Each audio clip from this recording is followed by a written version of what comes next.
Alors, bon, est-ce que ça... Oui, c'est bon. Ouais. Alors, bonjour tout le monde. Merci Marc-André. Écoute, quelle introduction avec... merci Christian pour ta conférence. Alors, merci Madame la mairesse, tous les élus, toute l'équipe. C'est formidable d'organiser des journées comme ça. Je pense qu'on a besoin, si on veut se tirer vers le haut, tout le monde, on a besoin de journées comme ça pour échanger puis voir ce qui se fait d'inspirant un peu partout. Donc, l'habitation, c'est extrêmement important. Je ne veux pas faire une pub, mais j'ai écrit un livre qui s'appelle « Habiter en beauté ». Et le sous-titre, « Ces lieux qui nous font du bien ». Ce qui est important, là, c'est le lieu d'habitation. C'est qu'on voit ça a des impacts énormes si on vit dans un espace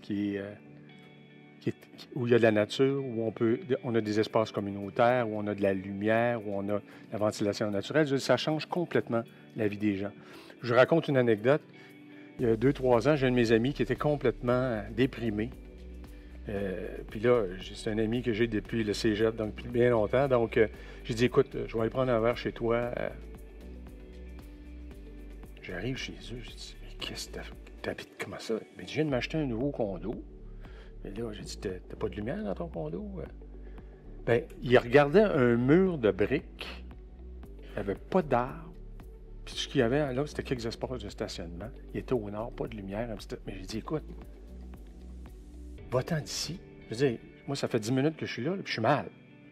Donc, ce qui est important, là, ce qu'il faut réaliser, c'est qu'un lieu d'habitation, là, ça a énormément d'impact. On ne peut pas se permettre, comme société, de créer des espaces qui n'ont pas de bon sens.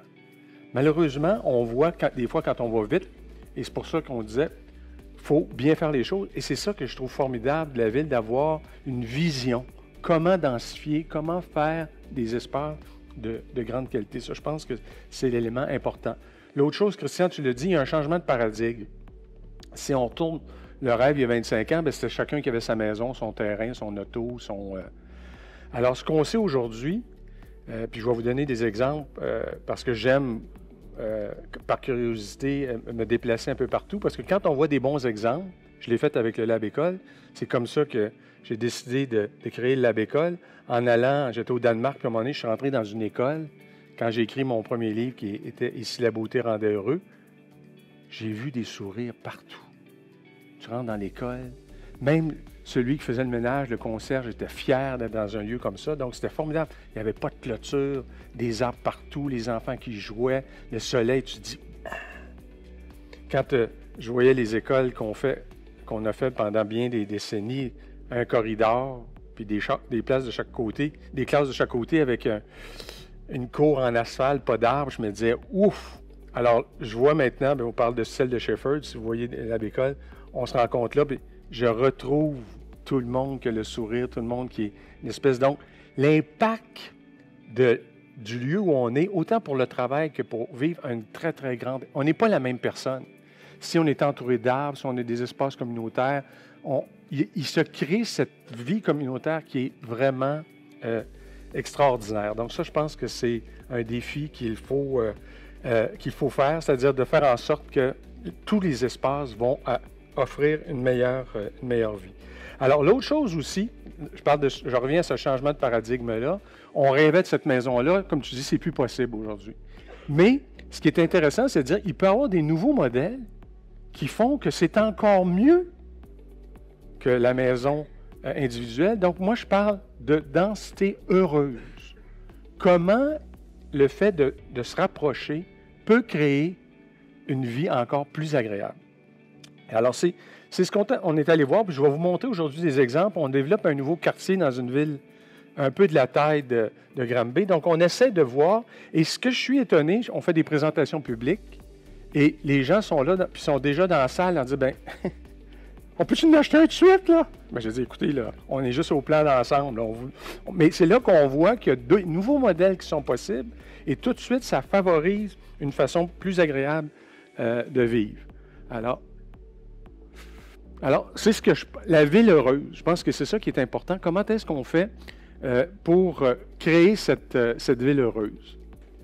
Alors, je pense que tu le disais tantôt. D'abord, il faut construire une architecture qui est à l'épreuve du temps. C'est-à-dire, c'est bien, C'est ça que je trouve intéressant. On va dans des quartiers, je vais vous montrer des photos, il y a 100 ans, tu dis, hey, ça a été fait il y a 100 ans, puis c'est encore pertinent aujourd'hui. Donc, dans le temps, bon, concevoir l'urbanisme, les paysages, les bâtiments durables qui n'existent que pour contribuer, c'est-à-dire, c'est extrêmement important, ça, là. Tout ça contribue à créer des meilleurs milieux de vie. Planifier un ensemble qui génère de la valeur pour tout le monde, chaque jour. C'est ça qui est important, tu vis, c'est jour après jour. Si tu es dans un espace qui est agréable, c'est jour après jour, toutes les personnes en profitent.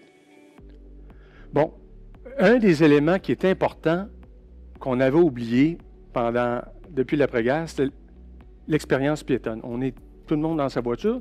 Ce qui est intéressant de comprendre dans les sociétés qui ont augmenté la mobilité durable, bien, c'est l'espérance de vie en santé. Je vous donne un chiffre incroyable. Le Québec, là, puis ça, c'est quand même des chiffres un peu épeurants. On est deuxième, si on parle juste le Québec, la deuxième lieu au monde où le pourcentage du PIB pour le coût de santé est le plus élevé. On est à 13,4 % de notre PIB qui va à la santé, juste après les États-Unis. Si on va dans un pays, par exemple, je donne l'exemple du Danemark, on est à 8 % pour la santé. Pourquoi on est à juste 8 % du PIB? Le monde marche. Les gens bougent. Alors, imaginez l'impact. Alors, donc, nous, on donne au Québec 2 fois plus à la santé qu'à l'éducation. Dans un pays où les gens marchent, bougent, on donne plus à l'éducation, mais moins à la santé. Pas parce qu'on traite moins bien nos gens, parce que nos gens sont plus. Alors, ça a un impact extrêmement. C'est des dizaines de milliards par année qu'on sauve quand on a une population. Donc, l'expérience piétonne dans tous les projets, comment on fait pour l'augmenter? Puis, marcher tous les jours, bien, c'est des échanges de sourires, je parlais comme dans les écoles, c'est ça qui est important. Donc, la mobilité durable, c'est un élément. Je vois ici, là, je suis arrivé à Granby, je vois les pistes cyclables. Donc, il faut favoriser au maximum la mobilité durable. Les espaces verts, ça aussi, c'est un autre élément. Donc, voyez-vous, une cour comme ça, tu habites, tu es en contact au quotidien avec un espace vert. Moi, il y a des choses où je suis tellement déçu, il y a des espaces de cette grandeur-là. Qu'est-ce qu'on a mis là-dedans? Des autos. Il y a des gens qui voient tous les jours des voitures. Ils n'ont pas d'espace. Imaginez, vous vivez dans un espace comme ça, là. Autour, les enfants sont dans la cour, c'est silencieux. Je vais vous montrer des exemples sur lesquels on a travaillé. Comment... Et puis ça, c'est l'autre élément qui me déçoit. Donc, il y a bien sûr aussi la gestion des eaux. On sait maintenant avec les pluies. Donc, la gestion des eaux, ça peut être aussi de créer des plans d'eau puis des éléments qui vont amener et faciliter cette diversité.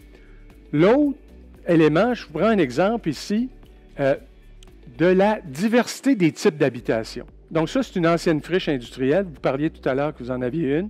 C'est une ancienne friche industrielle où on a travaillé à recréer différents types d'habitation. Donc ça, c'est intéressant parce que à ce moment-là, on a cette mixité qui est si importante. Donc, on a des gens on parlait tantôt de ménages d'une seule personne, des familles, des aînés. Donc, on a le plaisir. Puis des quartiers comme ça, bien, tout se fait à pied. On a la proximité des services.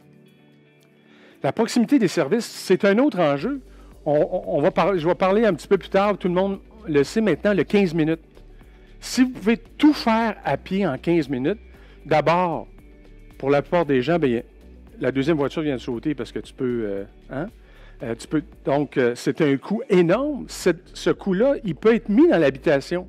Puis cet investissement-là dans l'habitation, au lieu de déprécier, bien, il augmente dans le temps. Alors, c'est pour ça que dans les nouveaux quartiers, cette proximité des services est si importante. Je vous montre je passe rapidement là-dessus parce que je me dis, on a fait beaucoup dans l'habitation dans les dernières années, mais des fois, j'ai des grands malaises. Je me promène, là, puis je me dis, on a fait vite, puis on n'a pas pensé aux éléments que je viens de vous dire. Espace vert, mobilité durable, proximité des services. On a construit un peu n'importe où de l'habitation et ça a un impact négatif. Alors ça, pour moi, bien, je donne un exemple. C'est sûr que des développements trop étendus, bien, c'est sûr que la mobilité active est difficile. Puis on a construit aussi, moi, ce qui me chagrine, je vois d'habitation dans des stationnements, des vues sur des voitures. Donc, ça aussi, c'est un élément important. Puis il y a aussi, à un moment donné, on arrive, je vous ai montré un quartier avec de la mixité. D'un coup, on arrive avec des projets tout à la même hauteur. C'est pas ça, c'est pas un milieu de vie, là. Alors, c'est extrêmement important. Tu sais, on a des espaces. Imaginez, est-ce que quelqu'un, on voit des voitures, c'est collé. Alors, on a construit rapidement, mais en perdant cette idée de construire pour accentuer la qualité de vie. Bien sûr, Christian, puis je ne dis pas que c'est toute l'habitation qui est comme ça, il s'en fait, mais je veux dire, on peut, c'est ça que je trouve que des forums comme ça, c'est intéressant, on se tire tout le monde vers le haut. On a fait des choses moins bien, mais maintenant, on a tous les outils, on a tous les professionnels, des gens que vous avez ici de la ville, c'est des urbanistes, des architectes du paysage, qui sont là pour eux aussi avoir ce qu'il y a de mieux pour la ville. Donc, je vous parle, on a organisé, puis ça, je pense que c'est important périodiquement. Je parlais avec Mme la mairesse qui est allée, justement, il y a 2 ans, à faire une mission à Copenhague. Elle était avec le maire de Québec. Donc, on a organisé une mission à Copenhague avec des élus. Là, je parle de la ville de Granby. Donc, des élus, des gens des différents services de la ville pour, ensemble, aller voir des bons exemples. Parce que, comme on l'a fait pour les écoles, je vous disais tantôt, on est allé voir des écoles à l'étranger, puis on dit « Ah, mais c'est réalisé! C'est donc bien formidable! Voyons, mais tout le monde disait que ce n'était pas possible. » Là, vous regardez les écoles qu'on a fait à Sheffield, puis allez voir les meilleures écoles. C'est parmi les meilleures écoles au monde. On est toutes capables de faire ça. L'écart de prix, c'est ça, là. C'est presque rien. Puis ça, bien, c'est pour des millions de jours enfants. Donc, cette différence-là, c'est ça qui est important. Alors, on est allé voir, je vous montre ce quartier-là, voir cette diversité. Là, par exemple, on avait traversé, on était rendu en Suède, c'était à Malmö, mais cette ancienne friche industrielle. Je vous montre, puis c'est ça qui était un élément renversant, parce qu'on présentait ce concept de cour intérieure aux promoteurs, même aux gens de la ville, aux élus et tout ça, puis ils ne comprenaient pas l'idée d'une cour intérieure. On leur disait, bien, écoutez, puis on a commencé notre balade, puis en plus, c'était agréable. Pendant une semaine, on était en vélo. Tout le monde s'est rendu compte que c'était formidable de se promener en vélo. Donc, on est allé voir un bâtiment qui a plus de 100 ans. Voyez-vous, le quartier, ça a l'air comme ça. Mais j'ai souhaité commencer par ça parce qu'on est rentré dans la cour intérieure. Tout d'un coup, on est rentré, c'est calme, les petits oiseaux. C'était incroyable. Tu étais en pleine ville, puis là, ben, c'est un bâtiment, aujourd'hui, on le ferait différemment, les fenêtres seraient plus grandes, mais c'était de voir qu'on a réussi à créer cette cour intérieure-là qui était formidable. Donc, on s'est promené pour aller voir comment le fait d'avoir juste cette transformation-là, puis par exemple, dans ce secteur-là, sous toutes les cours, c'est le stationnement. Donc, il n'y a aucune voiture dans le quartier qui est présente parce que toutes les voitures sont sur la cour intérieure. Donc, au lieu de regarder des voitures, tu as un espace partagé. Les enfants, c'est sécuritaire, c'est silencieux. Et en plus, les appartements sont traversants. Qu'est-ce que ça veut dire, un appartement traversant? Il y a un des côtés de l'appartement qui donne sur la cour intérieure, puis il y a une autre portion de l'appartement qui donne sur la ville. Donc, tous les appartements ont un espace silencieux. Et chose intéressante, on parle de développement sur une longue période. Alors, on construit un îlot, et s'il y a un chantier à côté, pour l'autre îlot, bien, tout le monde a accès à la cour intérieure qui est silencieuse. Des gens qui s'en vont dans des nouveaux développements, bien, à un moment donné, tu es en chantier pendant 7 ans, tu entends du bruit, tout ça. Ça permet à ce moment-là d'avoir un développement par phase qui est intéressant et qui a une cour sécuritaire pour les habitants. Alors, dans ce cas-là aussi, c'est des choses qui sont quand même fascinantes. Ils ont fait des canaux, donc c'est l'eau qui sont rentrées. Mais on voit aussi, c'est des nouvelles habitations, mais ils ont demandé à ce que ce soit plusieurs architectes sur un même îlot pour qu'on n'ait pas de la répétition, mais qu'on ait donc une diversité d'habitations qui donne à ce moment-là un grain, qui fait que, comme je vous l'ai montré tantôt, on a tendance au Québec à faire des grosses patates, toutes pareilles, 1000 logements. Y a-t-il quelqu'un qui a le goût d'aller vivre là-dedans? Là? Je comprends qu'il faut aller vite, là, mais je pense que... Alors là, on a tous des petits ensembles, un petit grain qui est extrêmement... C'est formidable. Alors, quand on rentre dans les cours, c'est ça qui est incroyable aussi, c'est cette idée... Ce que je disais tantôt, on pense que nécessairement, c'est le bungalow avec sa piscine. Là, il y a un espace partagé comme ça. les rez-de-chaussée, vous voyez à gauche, les gens ont une petite terrasse. C'est souvent plutôt les jeunes familles qui sont dans cet espace-là. Mais ils laissent aller l'enfant, là. Alors, tout le monde a accès à cet espace-là. Les voitures sont en dessous. C'est un lieu de partage. On parlait de Solidicile tout à l'heure. Donc, dans cet espace-là, il y a un jardin communautaire. Il y a un espace pour aller faire un apéro, barbecue et tout. Donc, ça crée de la diversité. Donc, on parle aussi d'un bon voisinage.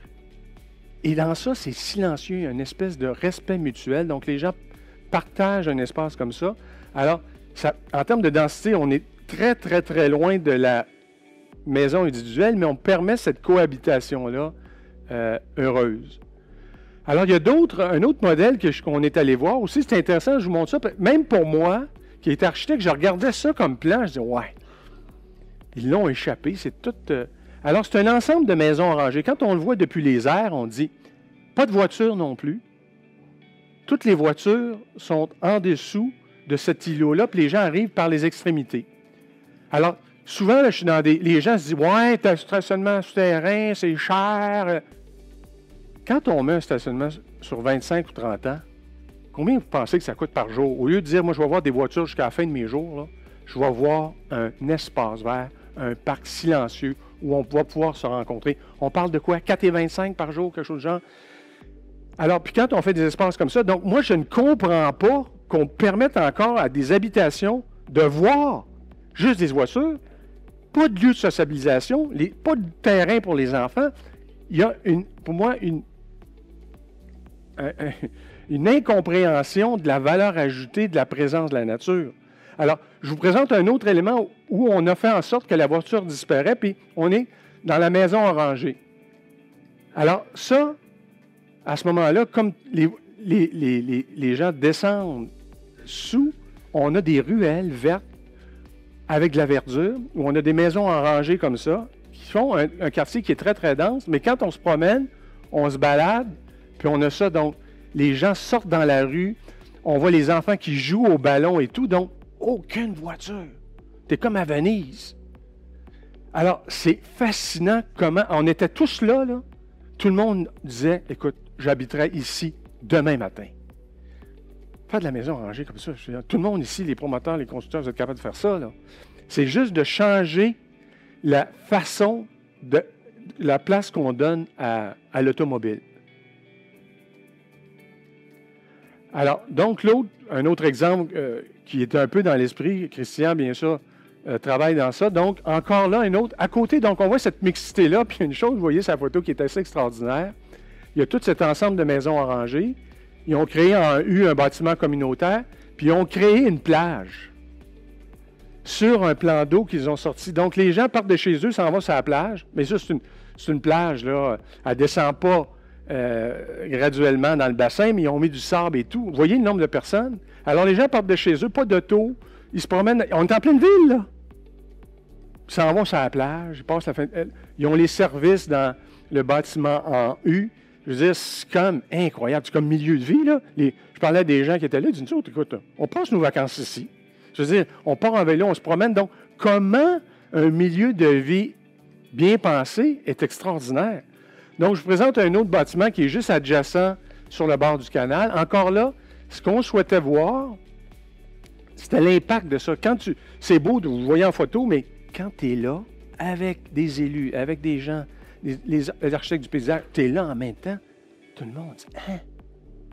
C'est pas possible comment la qualité est là. » Donc, ici, je présente l'autre bâtiment, donc qui donne sur le canal. Donc, vous voyez, vous parlez tantôt de 4-5 étages. Donc, on voit les possibilités d'avoir la terrasse sur le toit. Et là, dans la cour intérieure, bien, ils ont fait des percées. Ils ont fait des percées de façon à ce que la cour, à ce moment-là, soit plus encore lumineuse. Mais ce qui est impressionnant, c'est la qualité de silence. Puis, vous voyez, les gens laissent des jouets pour les enfants qui sont là. Il y a un fait que les gens mutuellement, c'est sécuritaire parce que tu peux être dans ton appartement, tu vois les enfants qui sont là. On a parlé à des gens, mais ils disent, oui, mes parents, même en plus, habitent de l'autre côté, dans le même îlot, donc ils peuvent surveiller. Je leur dis, bien là, les enfants sont partis à regarder. Alors, il y a un échange puis une vie communautaire qui est incroyable. C'est pour ça que quand on parle de ville heureuse, vivre dans un îlot comme ça, ça change complètement la vie au quotidien. Alors, je vous montre, on travaille justement, c'était le but de dire, on voulait travailler, dans ce cas-là, c'est avec la ville de Belleuil, avec des nouveaux éléments. Et on voulait, à ce moment-là, on a fait la présentation il y a 2 semaines du plan d'ensemble. Donc, c'est 4000 unités, là. C'est un nombre impressionnant d'unités d'habitation. Donc, on l'a basé sur des îlots comme ça, des îlots qui allaient permettre de vivre. Mais c'est pour ça qu'on voulait... bon, mais là, je ne reviendrai pas sur... l'idée, c'est... On voit tous les éléments. Je parlais tantôt, on est proche de l'autoroute, on crée une frontière végétale. Bien sûr, un corridor vert, c'est important d'ouvrir les perspectives, créer un cœur de quartier, un réseau piétonnier, cyclable et tout. Donc, 4000 unités, avec, disons, en moyenne 2 personnes, c'est 8000 personnes, c'est la ville de Baie-Saint-Paul, là. C'est quand même... Donc, on peut créer un cœur de quartier, on peut tout redéfinir dans ce cas-là. Là, avec, alors, on a déterminé, pour créer ça, un lexique aussi. Comment on va créer les îlots, avec quel type de bâtiment? Donc, on a développé tout un lexique. Je ne rentrerai pas dans le détail, mais la cour intérieure est un des éléments structurants. Donc, de faire en sorte que tous les résidents de ce quartier-là auront accès à ces cours intérieures-là avec des typologies différentes. Donc, ce qui est important quand on pense à un quartier, puis c'est là, vous en parliez tout à l'heure, on fait à l'envers, nous autres. On commence par construire des bâtiments, puis on espère que la vie va être agréable. Puis on se retrouve aussi avec plein d'espaces résiduels autour des bâtiments qui n'ont pas de qualité. Là, ce qu'on dit, c'est qu'est-ce qui est important? C'est créer un milieu de vie. Mais pour créer un milieu de vie, tu ne peux pas être sur le bord de l'autoroute, hein? Puis être à 10 km du premier service. Il n'y a personne qui veut vivre là. Tu vas vivre. Je m'arrête, moi, des fois, quand il y a des bons... Je fais ça, là. J'essaie d'en avoir un par semaine, un projet d'habitation. Je le faisais quand je m'occupais des écoles. J'essayais de voir les écoles. Je m'arrêtais, puis je peux-tu rentrer? Je peux-tu aller voir? Puis là, je fais la même chose pour les projets d'habitation. Il y en a qui sont intéressants, mais mon Dieu! Il y en a un... Comment on peut laisser construire une porte patio? L'autoroute est là. Tu ouvres la porte. Combien? 1800 par mois. C'est quoi? Il y a du monde qui va venir habiter ici? C'est pas possible, là. C'est pas possible. Au Québec, là, on est une société avancée, intelligente, qu'on laisse construire on ne pense pas à la vie pantoute, là.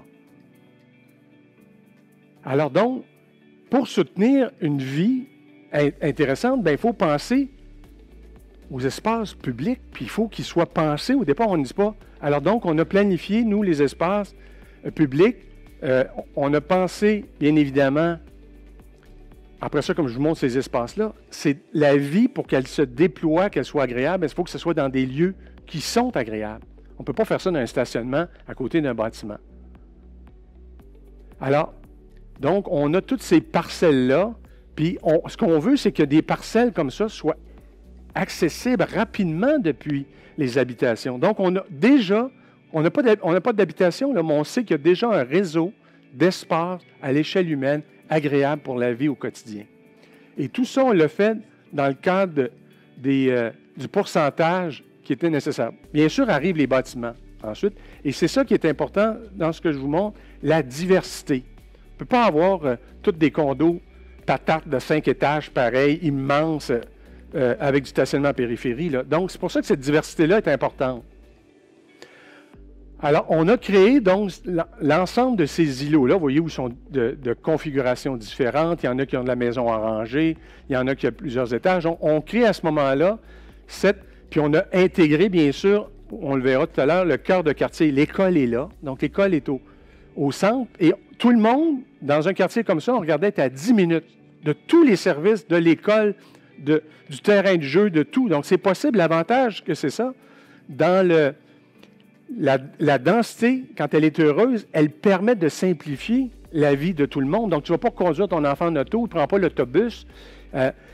Tout ça, ça commence là. Si les enfants, tout le monde se déplace à pied, bien, c'est cet élément-là. Puis il y a des choses étonnantes.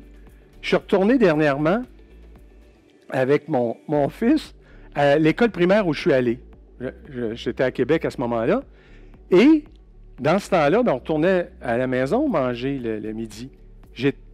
J'étais à 1,9 km de la maison, 4 fois par jour, 7,5 km par jour, dès la première année. Aujourd'hui, on est à 1,6, même 0,8, 2 fois. Ce qui s'est passé avec nos enfants, ils sont plus capables de marcher.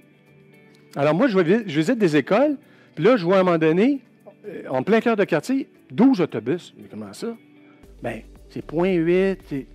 Hey, savez-vous qu'un autobus, ça coûte 150 000 par année? Tu en as 12, là, tu es à 2 millions. On parlait tout à l'heure de si on positionne l'école à la bonne place, bien, il n'y en aura pas d'autobus.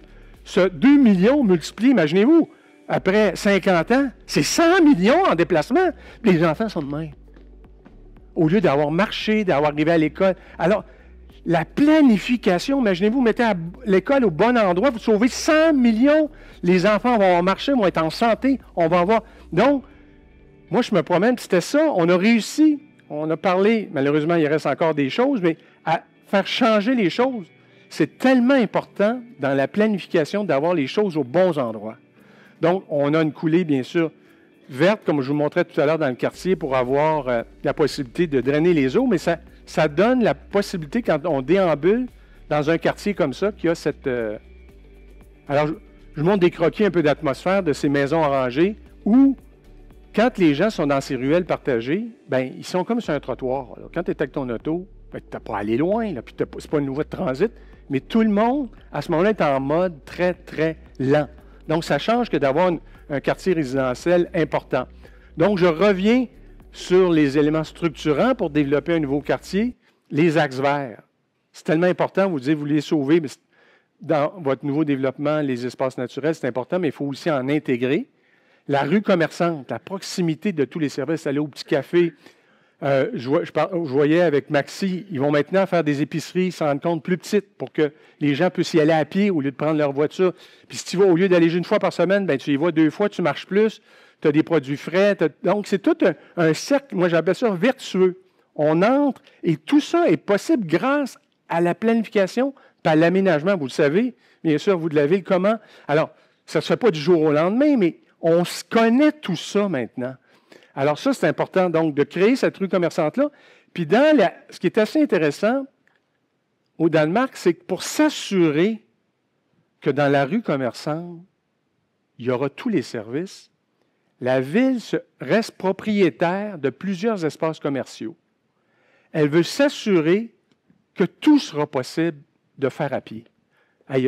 Donc, ils vont même offrir des tarifs avantageux. Mais imaginez, là, pour avoir la boulangerie, pour avoir l'épicerie, les éléments essentiels aux éléments à pied, imaginez-vous le coût qui est sauvé par personne qu'au lieu de prendre leur voiture, d'aller loin, tous ces gens-là du quartier vont marcher parce qu'ils auront le service. Donc, ils pensent à tous ces éléments-là. Ils vont jusqu'aussi, dans le logement abordable, faire en sorte qu'ils vont offrir des appartements aux gens qui vont pouvoir travailler dans ces services-là, pour s'assurer que même ceux qui travaillent sur la rue commerçante, bien, ils vont pouvoir venir à pied. Donc, c'est comme une espèce de cercle vertueux. Ces gens-là ont des salaires moindres, mais on leur offre des appartements et ça crée cette mixité-là. Donc, c'est pour ça que des modèles comme Christian nous a présenté d'OBNL, c'est si important dans le paysage. Bien sûr, l'idée, ce n'est pas de faire 100 %, mais d'augmenter le pourcentage. Au Danemark, c'est assez incroyable. C'est 30 % de l'habitation qui est des OBNL. Imaginez, là, on est complètement... Il y a plus de logements d'OBNL au Danemark, un pays de 5 millions, que dans tout le Canada, 42 millions. Alors, on a des marches à monter et ça permet à ce moment-là aussi... Donc ça, c'est un autre élément important. J'ai parlé de la place publique, qui dans ce cas-là est à côté de l'école, puis l'école bien, est positionnée aux bons endroits. Ça, puis Dieu sait, là, je me fais appeler par plusieurs municipalités. Puis ça, on a fait au Lab École une école 4 étages. Oui, 5 minutes. OK. Merci. Alors donc, ça, c'est l'autre élément important. C'est pour ça que l'école, pour moi, là, dans un quartier, c'est si important. Puis on a réussi à faire 4 étages. Puis plusieurs villes m'appellent, bien, ils disent, le centre de service me demande un immense terrain pour faire une école 2 étages avec du stationnement, puis tout ça. Bien, c'est sûr, si on veut quelque chose au cœur, on a construit une école 4 étages qui prend moins d'espace. Il y a des terrains qui sont sur les toits. C'est fait à Québec, le même prix qu'une école qui existe. Mais imaginez, 5e, 6e année, ils sont au 4e étage. En plus de marcher et venir à pied, parce que sont dans le quartier de Limoilou, ils montent des marches. Je donne une étude au Japon, dans des immeubles sans ascenseur. Nous autres, on est contre ça au Québec. L'espérance de vie en santé, 7 ans de plus, si vous vivez dans un immeuble sans ascenseur. La patate, il faut qu'elle marche là, quand on continue à marcher. Donc, on a aussi des paradigmes comme ça à changer, de dire, bien, s'il y a des escaliers, il faut s'habituer, puis on intègre ça. Alors, les enfants montent, puis c'est en maternelle, bien, tu es au premier étage. Donc, ça existe. Mais on est encore dans l'idée de faut s'étendre. Comment est-ce qu'on peut devenir plus compact pour avoir... Alors, bien sûr, on vous montre l'idée comment la rue commerçante est là, avec les terrasses d'un côté, la bonne orientation pour le soleil, les pistes cyclables, maintenant les nous aussi pour capter l'eau. Alors, ça, c'est extrêmement important, la hiérarchie des infrastructures. Donc, on a la rue commerçante, on a les rues secondaires, encore là, vous voyez où la présence de la végétation, les trottoirs de chaque côté, pistes cyclables, ça, c'est un élément. Et l'autre, c'est aussi la rue partagée. Dans nos îlots, on a ces rues où là, la présence de la voiture, c'est comme on la tolère. Mais ce n'est pas une voie de desserte. Aussi, ça change toute l'atmosphère qui est créée dans un quartier. Ça, c'est vraiment essentiel. Donc, vous voyez alors, donc, vous avez près de 4000 unités là, sur... je ne sais pas si j'ai mon réseau de marche, je l'ai mis. Mais voyez-vous, donc, tout est basé sur cet îlot type où, d'un côté, dans ce cas-là, on a le mélange de différents types de propriétés et on a cet espace vert-là. Donc, comment un élément peut changer complètement la vie des habitants.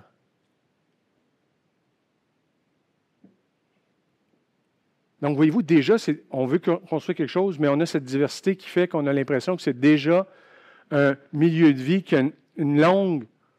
Alors, on n'est pas, comme je vous ai montré tantôt, que les grands immeubles qui ne font pas des milieux de vie. Imaginez-vous déambuler dans ça, tu es comme dans votre centre-ville, dans le fond. Là. Alors, c'est extrêmement... Alors, comment les espaces verts d'un à l'autre, on se promène, on a des découvertes, on arrive... Vous voyez, en haut, c'est l'école. Pavillonnaire, comme à Shefford. Au lieu d'avoir un gros bloc, c'est des petits pavillons. Pour niveau 1, niveau 2. La place publique est à côté. Alors, tu vas rechercher tes enfants, tu vas faire tes courses en même temps. Donc, c'est tout un ensemble. Puis ça, c'est l'aménagement qui permet de vivre de cette façon-là. Alors, je finis avec... alors, les bonnes pratiques, puis c'est certainement ce que vous allez nous révéler dans votre guide. Là. Alors, quand on commence à l'avance, c'est aussi... planter des arbres dès le départ, avant même que, on a le parc, on le crée, on plante déjà. Végétaliser, c'est tellement, on sait l'importance que ça a sur la vie, sur la santé mentale. Alors, je l'ai dit tout à l'heure, créer des rues hiérarchisées de façon à ce qu'on a les bonnes. Voyez-vous, là, ça, c'est une rue partagée, la photo qu'on voit. Tout est vert. Tu es en poussette là-dedans, tu es comme sur un large trottoir. Les espaces verts, c'est tellement important. La place publique. Des petites placettes qui sont proches, là, où tu peux te rencontrer. On parle de solitude, tu t'assois, tu rencontres un voisin. Alors, des percées visuelles aussi, le plaisir de déambuler. Alors, on a des exemples. Les gradations de hauteur, tu as du 2 étages, tu as du 3 étages. Pas à un moment donné, tu rentres dans un, on décide qu'ici, les diversités d'échelle, les îlots, les cœurs végétalisés, puis bien sûr, toutes les rez-de-chaussée, cette proximité pour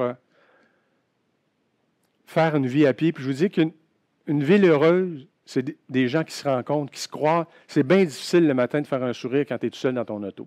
Mais sur un trottoir, en allant chercher ton petit café, puis ça, c'est matin après matin. Donc, à un moment donné, ça crée cette communauté qui est si importante pour la qualité de nos milieux de vie. Merci. Pierre Thibault. Je t'invite à rester avec nous, Pierre. On a le temps d'une petite période de questions. Tu vas pouvoir actualiser tes photos avec la société Angus, là, avec le quartier Angus, Pierre. On a tout ça là-dedans aussi. Il y a des micros qui vont se promener. J'ai peut-être une première question pour partir le bal, parce que tu as parlé de hauteur et de densité dans ta conférence. On a vu, pas très loin d'ici, puis c'est le cas dans bien des villes, à Saint-Bruno, à Saint-Lambert, la question des hauteurs, le 3 étages, le 4 étages. Puis là, les citoyens mettent une limite. T'sais, moi, je veux pas plus que du 3 étages. Puis moi, alors que c'est un chiffre, alors qu'un étage, c'est quoi un étage? Est-ce qu'il y a du commercial, pas de commercial? Fait que les hauteurs varient et tout ça. Et tu as présenté des exemples quand même fort intéressants où on avait quoi, du 5, 6 étages maximum. Donc, je serais curieux de t'entendre sur cette question-là qui souvent va susciter beaucoup de commentaires, de critiques, surtout dans les noyaux villageois, là, où les gens disent on va ramener un petit peu d'auteur, on va essayer de densifier le noyau. Comment tu vois ça? Comment bien faire de la densité? Et justement, ce fameux débat sur le nombre d'étages, là, je serais curieux de t'entendre là-dessus. Bien, en fait, pour moi, c'est une harmonisation. Il n'y a personne, puis moi, je trouve ça souvent, on voit ça, tu ne peux pas passer du résidentiel à un étage puis construire un 8 étages à côté. Là. Je veux dire, la personne qui est dans la maison n'est pas là, puis l'autre qui va avoir des toits de maison. Donc, je pense, dans le quartier, nous, par exemple, c'était aussi surtout du pavillonnaire. Donc, ce qu'on a fait à côté du pavillonnaire, on a fait de la maison arrangée. Donc, la transition entre la maison individuelle, c'est de la maison arrangée. Puis, tu construis graduellement. Tu sais, je pense qu'il faut qu'il y ait ces transitions douces, là, qui soient intéressantes. Mais, dans les îlots que je vous montrais, par exemple, on a de la maison arrangée 2 étages, mais de l'autre côté, c'est du 4 étages. Mais tu es à 75 mètres. Tu sais, donc, ce qu'on est allé voir aussi, ce qui est intéressant, c'est de voir les distances qui permettent ces transitions-là. Ça, c'est un autre élément important. Donc, tu ne veux pas te coller sur... Mais si on fait des transitions douces, c'est possible. Puis d'arriver sur une distance relativement courte, de passer du 1 étage au 6 étages.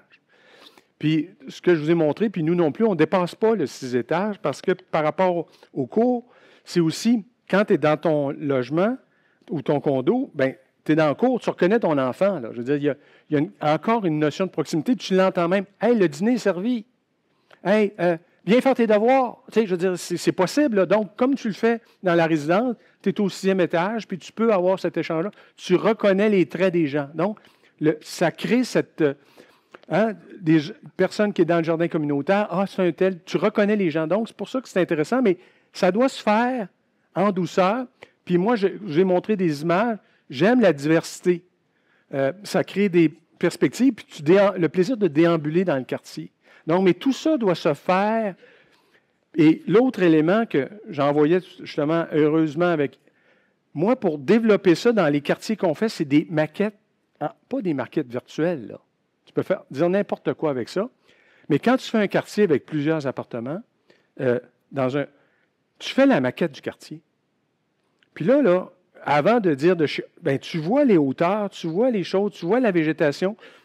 Une maquette, ça va coûter, je ne sais pas, 10 000 pour un investissement d'1 milliard. C'est rien pour permettre la visualisation que tout le monde en même temps comprend ça va être quoi les gradations possibles. L'école, elle va être là. Donc, un plan, c'est mieux, mais une maquette.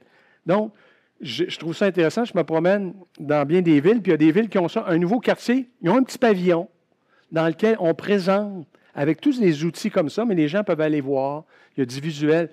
C'est tellement d'investissement. Donc, je pense qu'il y a aussi de présenter aux citoyens qu'est-ce qu'on va faire, puis périodiquement d'inviter les architectes, les promoteurs, tout le monde à dire qu'est-ce qu'ils vont faire, comment, mais c'est pas, on le voit. Puis on voit comment toute la vie va s'organiser. Je pense que ça aussi, c'est un investissement. Concret avec ouais, cette maquette. Exactement. On a une question à l'arrière, donc vous avez à vous présenter, puis à présenter votre question. Bonjour, je suis Ève Grenier, je travaille chez Reside La Bossière comme urbaniste. J'aurais été intéressée d'en savoir un petit peu plus sur le cas que vous avez présenté à Belleuil, surtout par rapport à l'approche qui a été choisie pour la gestion avec l'autoroute, parce que vous avez mentionné que ça peut créer des enjeux. Puis concrètement, c'est quoi les solutions que vous avez proposées dans ce cas-là? Et aussi, plus spécifiquement, l'approche sur les stationnements. Qu'est-ce qui a été choisi en matière de stationnement? Puis c'est quoi la réception aussi que vous avez eue, tant du côté de la ville là, que des promoteurs, si vous avez des contacts avec eux? Bien sûr, on a rencontré des promoteurs, on leur a présenté tout ça. Ce qui est intéressant par rapport au stationnement, la mission était grandement... C'était un des éléments, parce que tout le monde disait c'est merveilleux, une cour... mais on est allé y voir. On est allé, puis on a regardé, on a même testé le son, les distances. Et on est allé voir les stationnements. Tout le monde nous disait c'est pas possible, il n'y a pas... Ah oui, mais tous les îlots que vous avez vus, là, c'était que ça. Alors là, on a développé dans notre typologie toutes sortes de types de stationnement. Mais le stationnement, bon, on a du stationnement sur rue, mais toutes les unités, même ce qu'on a proposé aussi, c'est que près de la place publique, il y aurait, au-dessus de l'épicerie, un stationnement à étage pour permettre aussi de regrouper. Puis en même temps, bien, sur le stationnement, bien, c'est un terrain de jeu qui donne comme un belvédère pour voir le Mont-Saint-Hilaire. Donc, et des fois, bien, le stationnement est sous la cour, entièrement. Des fois, il est sous les bâtiments. Donc, ce qu'on a fait, c'est une typologie où on offre aux promoteurs de choisir les types de... Si il veut faire sous la cour, bien, il y a la possibilité. Puis les gens disaient, comment ça, tu ne peux pas avoir d'arbres en pleine terre parce que tu es sous la cour? Alors, quand tu dis, je ne sais pas, tu as 124 unités, c'était les promoteurs disaient, bien, ça coûte trop cher.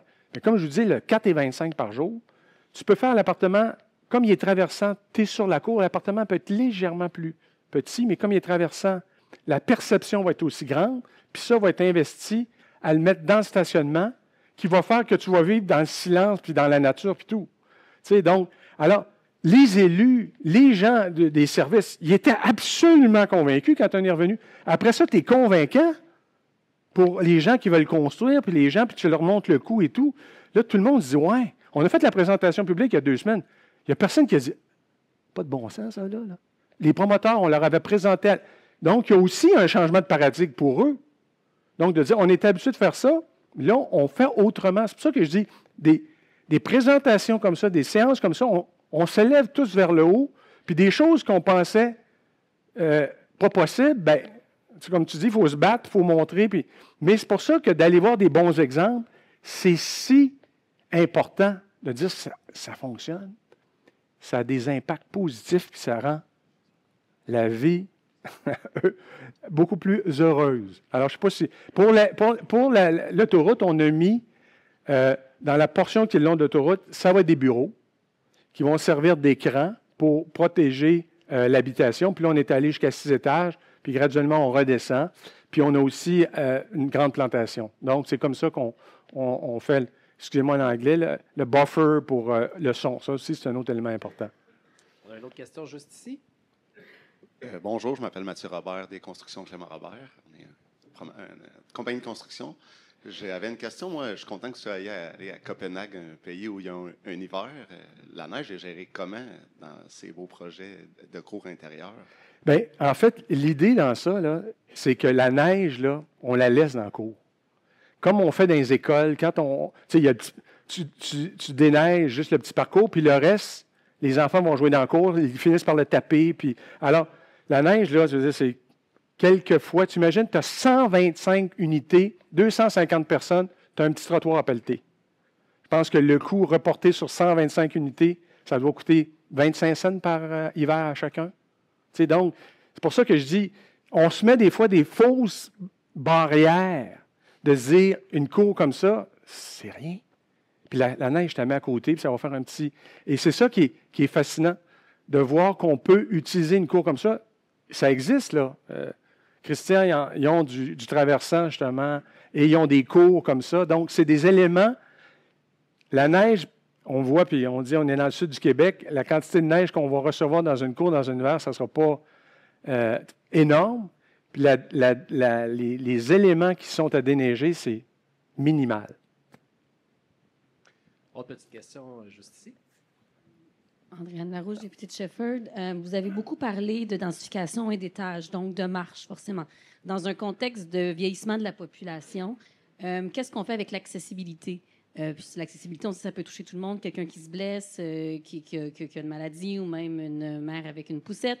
Donc, dans un contexte où on va essayer d'avoir un nombre d'étages et de marches, comment on gère l'accessibilité? J'ai mon... ce qui est intéressant dans le livre que j'ai écrit, Habiter en beauté, j'ai terminé avec Catherine. On est allé dans un quartier, un nouveau quartier à Paris, dans les Batignolles. Et c'est ça que moi, j'ai trouvé fascinant sur les rues commerçantes, de voir tous les aînés qui étaient là.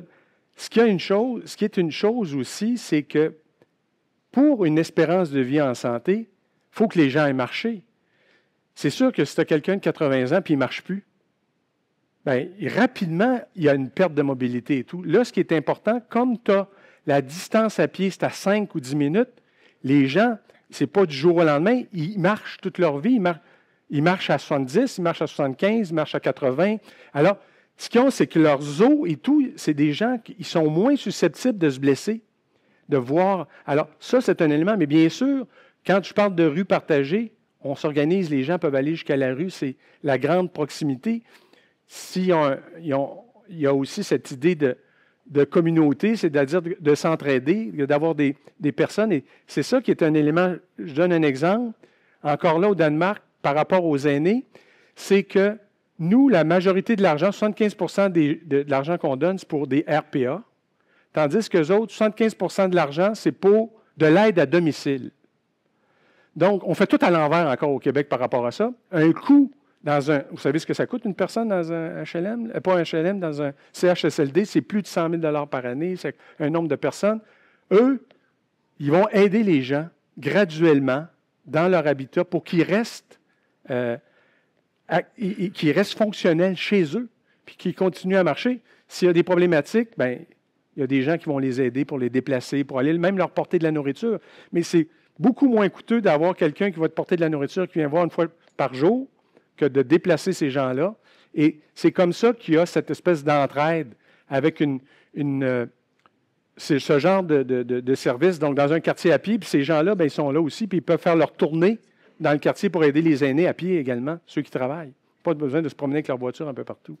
On a le temps pour une dernière question, mais je vous rassure, on va avoir une conversation après avec Christian, Pierre et notre prochain invité. Puis encore là, on vous invitera à participer à la discussion. Donc, c'est à l'arrière ici, monsieur. Oui. Alors, Clément Roy, vous avez présenté le tableau sur le projet que vous avez à Belleuil et on comprend que ça devait être sur une friche ou sur un terrain complètement dégarni. Alors que tantôt, ce qu'on voyait pour Grimby, c'est 1% des terrains qui sont à développer, mais certains où il y a déjà des milieux naturels. Comment vous composez ou c'est quoi les avenues que vous amenez dans ces cas-là? Bien, écoutez, ce que je donne par exemple, c'est qu'on a développé des îlots. Là, c'était un ensemble plus grand. Un îlot comme ça, bien, il peut se développer seul. Donc, je veux dire, on parle de, à ce moment-là, je ne sais pas, là, soit 80 mètres par 100 mètres. Donc, ce n'est pas une dimension très grande. Donc, ils peuvent être dans un quartier, même sur un terrain de, je sais pas, de stationnement ou une friche en ville. Vous me parlez d'une friche en ville.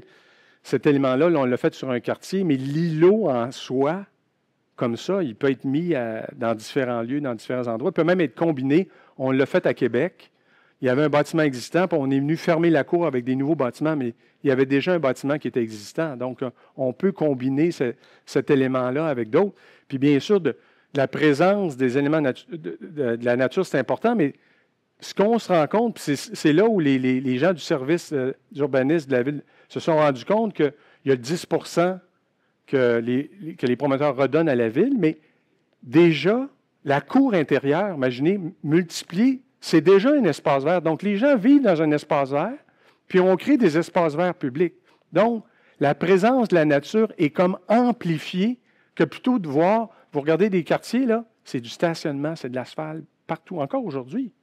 Donc, c'est pour ça que cette présence-là accentue la présence de la nature, puis donne le goût de se déplacer à pied dans une ruelle. Donc, c'est pour ça que c'est la planification.